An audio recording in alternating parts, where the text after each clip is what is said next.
இந்த உபவாச கூடுகையிலே உங்களை சந்திப்பதிலே நான் பெருமகிழ்ச்சி அடைகிறேன். என்னோடு கூடி திருப்பிக் கொள்ளுங்கள். யூதா எழுதின நிருபம், பொதுவான நிருபம், ஒரே ஒரு அதிகாரம் தான் இருக்குது புதிய ஏற்பாட்டில். அதில் 12வது வசனம், யூதா 12வது வசனம், இவர்கள் உங்கள் அன்பின் விருந்துகளில் கரைகளாயிருந்து தங்களை தாங்களே மேய்த்து கொள்கிறார்கள். இவர்கள் காற்றுகளால் அடியுண்டோடுகிற தண்ணீரற்ற மேகங்களும் இலையுதிர்ந்து கனியற்று 2 தரம் செத்து வேறற்று போன மரங்களும் தங்கள் அவமானங்களை நுரை தழுகுதுமான அமளியான கடல் அலைகளும் மார்க்கந்தப்பி அலைகள் நட்சத்திரங்களாய் இருக்கிறார்கள். இவர்களுக்கு என்றென்றும் காரிலே வைக்கப்பட்டிருக்கிறது என்று வேதம் சொல்லுகிறது. விருந்துகளில், அன்பின் விருந்துகளிலே கரைகளாயிருந்து பயமின்றி கூட விருந்துண்டு தங்களை தாங்களே மேய்த்து கொள்ளுகிறாங்க.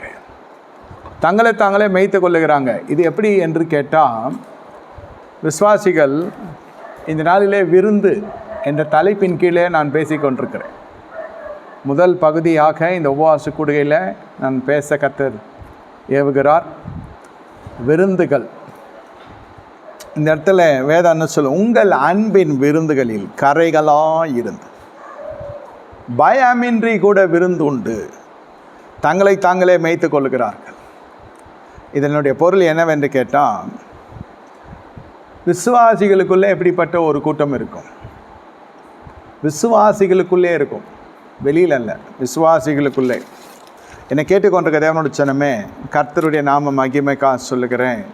கர்த்தர் சபை அதிகமாய் நேசிக்கிறார்.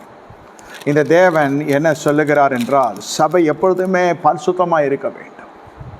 சபைக்குள்ளே எல்லாரும் பரிசுத்தவான்களாய் இருப்பது தேவ சித்தம். ஆனால் அப்படி இல்லை.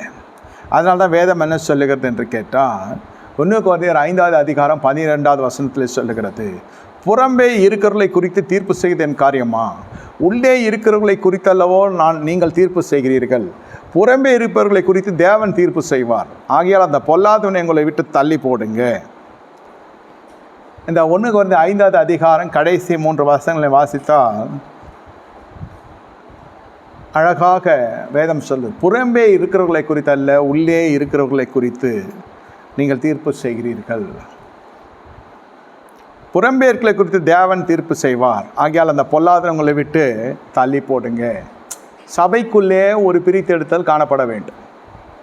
சபைக்குள்ளே என்ன காணப்பட வேண்டும்? ஒரு பிரித்தெடுத்தல். உங்கள் அன்பின் விருந்துகளை கரையாக இருக்கிறவங்க, அதுலேருந்து நீங்கள்